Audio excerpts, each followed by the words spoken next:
Hello and welcome to a very special episode of Tea of the Week. Today we're going to create a tea for Valentine's Day. It is Valentine's Day right here, right now in Australia. It's a Sunday morning. Here we're sort of at the end of the rose season, so we've still got some nice fresh roses around that I can incorporate into what I'm doing today.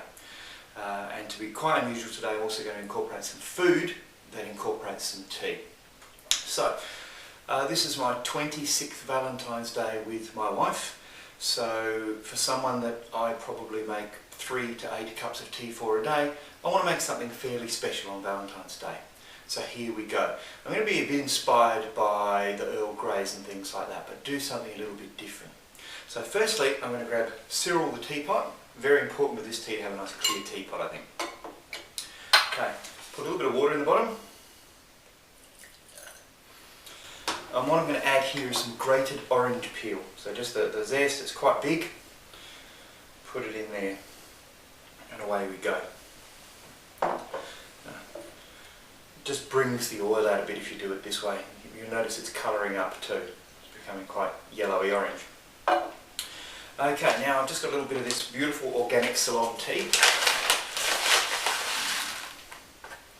Grabbed it from the tea shop around the corner yesterday. Quite a wonderful, nice big open leaf black tea. And I'm going to add some water to that. So I've already got a lovely colour. What I'm also going to do is put 1 drop of rose essence in. Now never pour your essence straight in because you might make a mistake.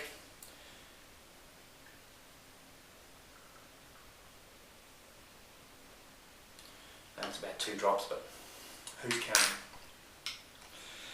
Right, now I'm going to leave that to sit for a minute or two. In fact, we'll put it on the tray and we'll present it.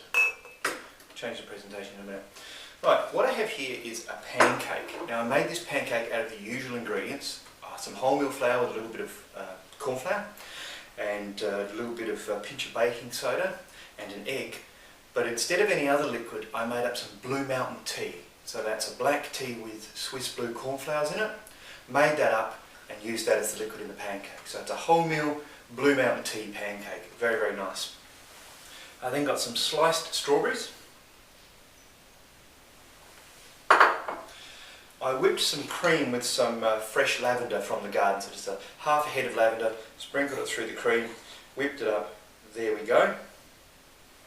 A little bit more. And then what I did yesterday was I picked some roses from the garden, and my wife grows beautiful roses, and it's really not much of an effort to just go out, cut roses, tie them up and present them in a bunch. So I do like to present them a little bit more differently. So what I've done with these ones is I've dipped them in egg yolk, rolled them in caster sugar and then dried them in the oven. So they're a crispy, crystallised rose petal. And I'm going to put this one Seduction, so it's lovely purple. And another couple of Seduction there, and then a couple of the Freesia, the yellow, which is very nice.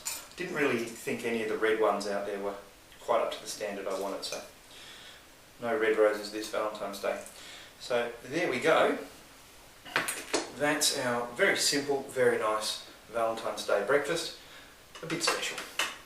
And then I'm just going to grab my teapot back here again, and what I'm going to dump in there is a bunch of rose petals that I picked from the garden. Gave them a little clean to make sure they didn't have any aphids on them. And there we have it. So there we have it, in its entirety. One very special Valentine's Day breakfast for the wife that I love very much. I hope you enjoy making things for your loved ones, and I'll see you next time.